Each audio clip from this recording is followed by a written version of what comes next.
Hola a todos. En este video vamos a ver las estructuras de control de flujo. Vamos a ver la estructura de secuencia, la estructura de selección y la estructura de repetición. La estructura de secuencia, tal como su nombre lo indica, es una estructura de flujo donde todas las sentencias están colocadas en un orden y siempre se van a ejecutar en el mismo orden.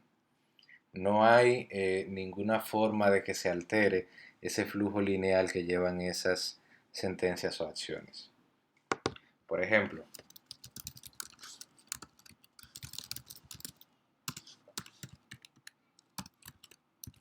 vamos a colocar 4 sentencias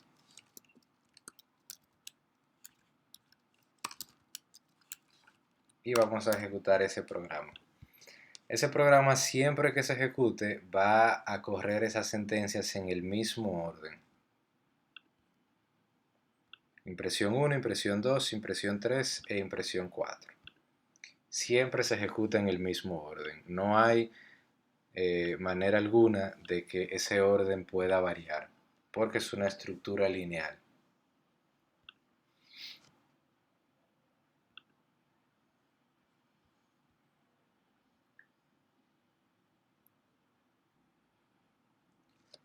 Tenemos también la estructura de selección. En esta estructura, el flujo del programa sí podría variar el orden en el que ejecuta las sentencias y podría no ejecutar ciertas sentencias. Esta selección se hace con una condicional. Esa condicional evalúa una condición y dependiendo de si la condición se cumple o no se cumple, el programa toma una vía u otra. Si la condición se cumple, se ejecuta la acción 2 y finaliza el programa. Si la condición no se cumple, se ejecuta la acción 1 y finaliza el programa. Esto ya lo hemos visto con algunas condicionales. Por ejemplo, si 2 es igual a 3, vamos a imprimir aquí, se cumple la condición, de lo contrario, no se cumple la condición. Ese programa tiene dos rutas distintas por las cuales podría inclinarse, si en la ejecución de esta sentencia o de esta. En este caso, como 2 no es igual a 3, la condición no se cumple y se ejecuta esta sentencia, y esta no se ejecuta. Esa es una de las razones por las cuales esto se llama estructuras de control, porque controlan el flujo de ejecución del programa. Determinan hacia qué dirección va a fluir los datos en el programa.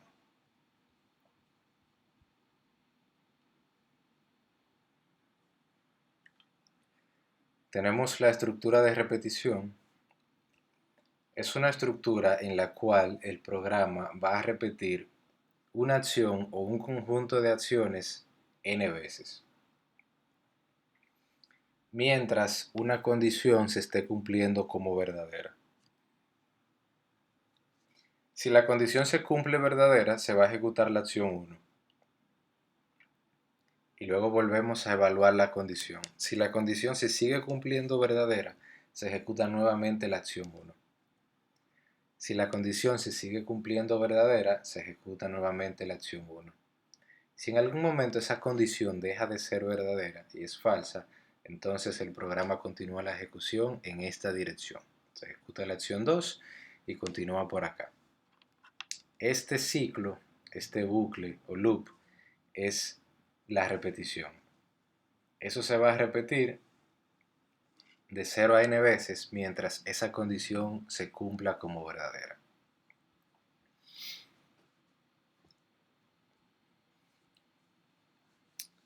Dentro de las estructuras de selección tenemos en lenguaje C if, else if, else if, que ya estos tres los hemos visto, y tenemos switch.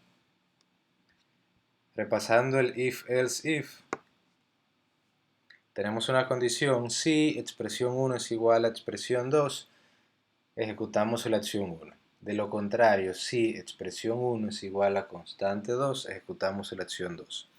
De lo contrario, si expresión es igual a constante 3, ejecutamos la acción 3. De lo contrario, fíjense que aquí ya no hay más condición. De lo contrario, si ninguna de esas condiciones se cumplió como verdadera, entonces ejecutamos la acción n.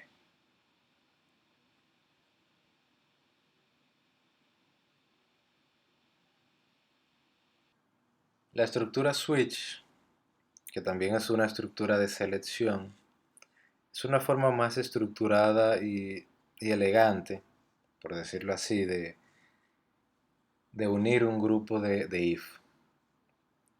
Cada caso vendría siendo algo muy similar a lo que es un if. Esta estructura evalúa una expresión y la compara contra el valor de una constante. Cada caso evalúa una constante distinta. En caso que la expresión sea igual a la constante 1, ejecutamos esta acción y el break indica que ahí termina el caso 1. El caso 2 inicia acá y termina en el break. En el caso que la expresión sea igual a la constante 3, ejecutamos la acción 3 y aquí finaliza con el break.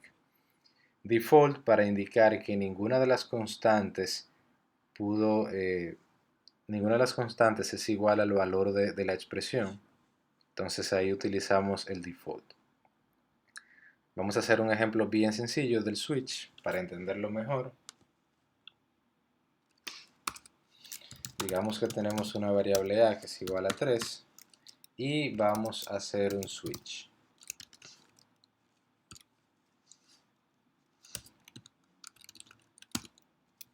Entonces, en el caso que la variable a sea igual a 1, vamos a imprimir es igual a 1. Colocamos un break para finalizar. Cuando sea igual a 2, imprimimos es igual a 2. Colocamos un break para indicar que termina. Caso 3.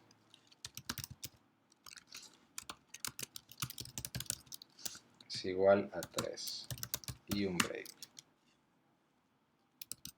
Caso 4 es igual a 4.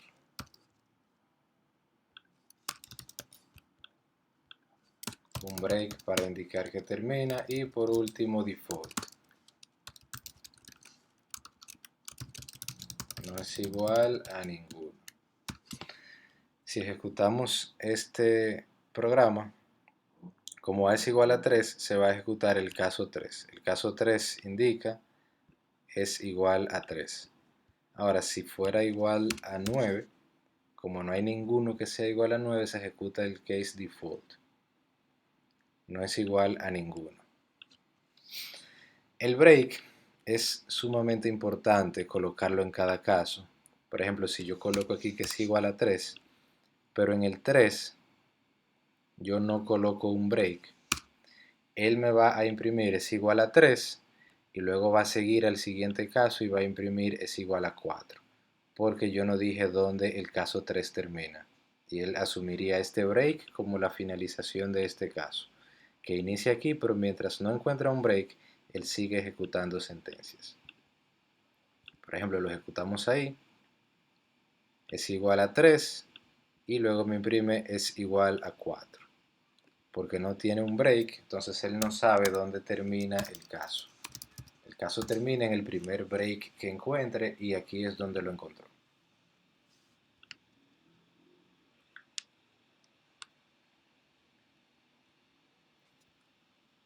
Tenemos las estructuras de repetición. Como ya mencionaba anteriormente, son aquellas que ejecutan una sentencia o un grupo de sentencias cierta cantidad de veces, dependiendo de si una condición se cumple o no. Mientras la condición se cumpla, va a estar ejecutando esas acciones. Cuando deje de cumplirse, sale de ese bucle y continúa ejecutando otras sentencias. Tenemos tres formas distintas de hacer estas estructuras en lenguaje C. Tenemos la sentencia while y la sentencia do while, y también tenemos la sentencia for. En el while, mientras esta condición se dé, ejecutamos esa tarea o esas tareas cierta cantidad de veces. Cuando la condición deje de cumplirse, entonces salimos del bucle. En el do while, hacer mientras, ejecuta las tareas o la tarea, evalúa si la condición se cumple y si la condición se cumple, sigue ejecutando esas tareas. Si se fijan, hay una ligera diferencia entre while y do while, y es el orden de ejecución. En while, primero se valida la condición y si es verdadera, empieza el ciclo, hasta que sea falsa. En el do while, primero se ejecutan las sentencias y luego se evalúa la condición, y si la condición sigue siendo verdadera, se sigue ejecutando ese bucle. Entonces, el ciclo while, como podemos claramente ver, se va a ejecutar 0 o n veces. 0 porque si la condición a la primera no se cumplió, él no va a entrar acá, sino que va directamente a la salida del bucle. Y se ejecutó 0 veces. Y si se cumplió, la va a correr n veces hasta que deje de cumplirse. En el caso del do while, las sentencias se ejecutan una o n veces. Una porque obligatoriamente ejecuta una primera vez y luego es que evalúa la condición. Si la condición es falsa, él sale, pero ya tiene una evaluación ese ciclo. En el caso del ciclo for, es un poco más estructurado, ya que hay que indicarle específicamente en qué valor va a iniciar, cuál es la condición que se debe cumplir y hacer alguna actualización a ese valor para que en algún momento deje de cumplirse la condición. Tenemos aquí el valor de inicialización, tenemos una condición. Si la condición se cumple verdadera, ejecutamos la tarea o las tareas. Luego actualizamos ese valor que inicializamos acá y volvemos a ejecutar todo el ciclo hasta que la condición deje de cumplirse, hasta que la condición sea falso. Vamos a ver un ejemplo entonces del while, el do while y el for.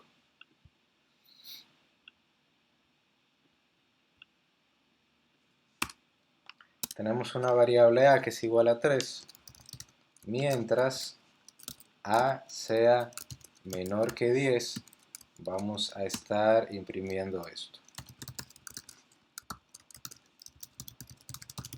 Ejecución del ciclo.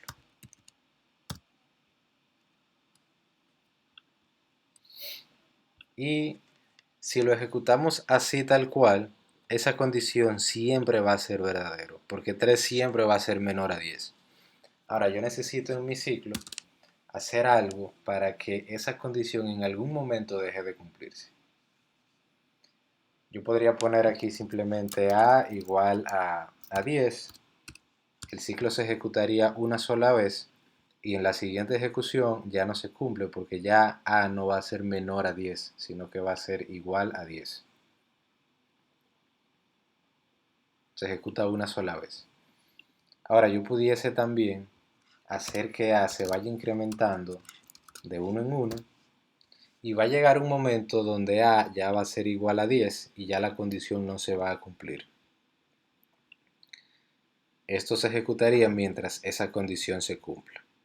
Ejecución del ciclo, ejecución del ciclo, ejecución del ciclo. Vamos a agregarle acá también el valor de a para que vayamos viendo y analizando esas corridas. Ejecución del ciclo cuando a es igual a 3, cuando a es igual a 4, cuando a es igual a 5, cuando a es igual a 6, hasta que a es igual a 9. Cuando a es igual a 10, ya la condición no se cumple, 10 no es menor que 10. Entonces sale del ciclo y como no hay más sentencias aquí fuera, el programa termina. Ese es en el caso del while. Si de entrada la condición no se cumple, a igual a 10, cuando valide a menor a 10, la respuesta es no, entonces ni siquiera va a ejecutar esto. Por eso es que el while se ejecuta 0 o n veces.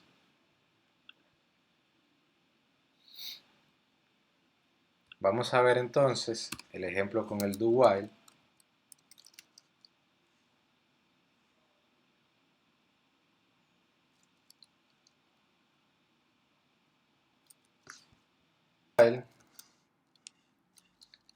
Primero se ejecuta la sentencia o el grupo de sentencias y luego es que se evalúa si la expresión se cumple como verdadera.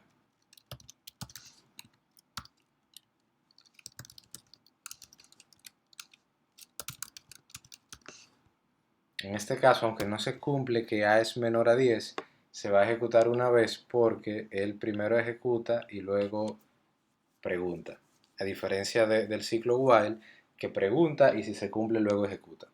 Por eso decimos que el do while se ejecuta una a n veces, mientras que el while de 0 a n veces.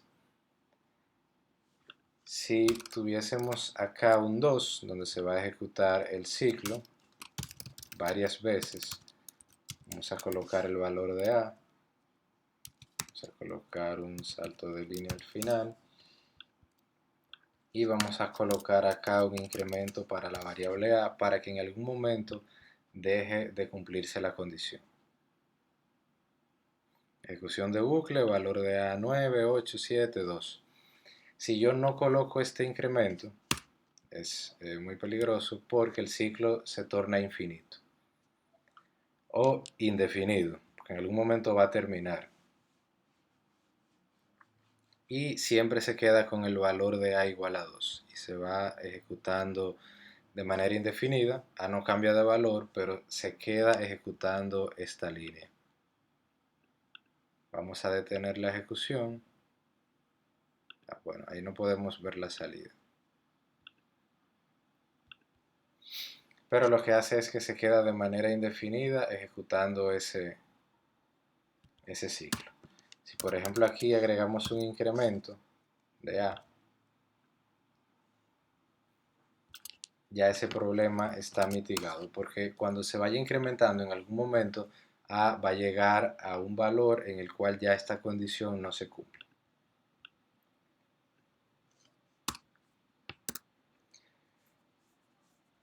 Vamos a ver entonces el ciclo for.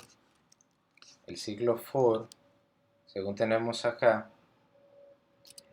tiene una inicialización, tiene una condición, tiene subtareas y tiene una reinicialización. En el ciclo for es necesario saber desde dónde hasta dónde se va a ejecutar. Vamos a ver entonces el ciclo for. El ciclo for, según vimos acá, tiene una inicialización, luego evalúa una condición, luego ejecuta una tarea o unas subtareas y luego tiene una actualización a ese valor de inicialización.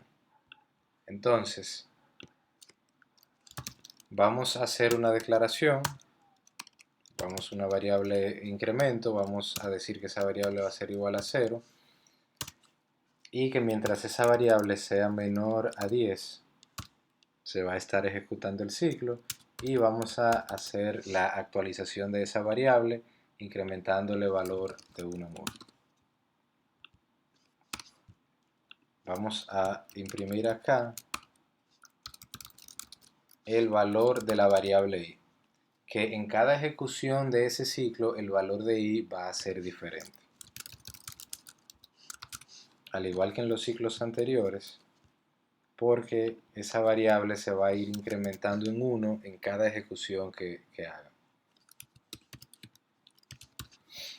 Cuando el ciclo se ejecuta la primera vez, i tiene un valor de 0 y aquí va a imprimir valor de i 0.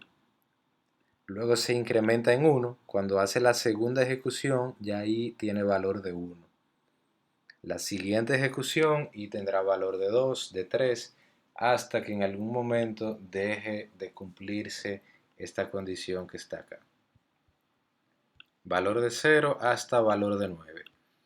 Aquí sabemos específicamente dónde inicia el valor y dónde termina el valor. En el caso del while y do while podemos hacerlo mientras una condición se dé. Pero esa condición no necesariamente va a ser comparar un valor. En el while podría ser mientras el carácter X sea igual a la A, por ejemplo. Aquí es con números, un número de inicio, un número de fin y un incremento. Ese incremento yo lo he hecho hasta el momento de 1 en 1, pero puede ser de 2 en 2, de 3 en 3. Por ejemplo, si quisiéramos imprimir los números pares del 1 al 10, hago un incremento de 2 en 2 y me va a imprimir 0, 2, 4 hasta 8, porque ya el 10 no es menor que 10 y la condición no se cumple. Este es el ciclo for. Tenemos la inicialización, tenemos la condición y tenemos el incremento, que podría también ser un decremento. O sea, todo va a depender de lo que queramos hacer. Si yo hago un decremento, la condición nunca va a dejar de cumplirse porque el valor de i cada vez va a estar más lejos de 10 y no va a alcanzar a ser mayor o igual a 10. Hay un error acá. Okay. Entonces, este ciclo se vuelve un ciclo infinito. Ahí va imprimiendo números. Inició en 0, luego pasó menos 1, menos 2, menos 3, menos 4 y sigue incrementándose todos los valores. Bueno, siguen decrementándose. Así que en este ciclo también, aunque sean valores de inicio y fin, hay forma de que te quede un ciclo infinito o indefinido. Entonces es muy importante tener en cuenta, vamos a tener esta ejecución, tener en cuenta que en algún momento la condición de tu ciclo deje de cumplirse.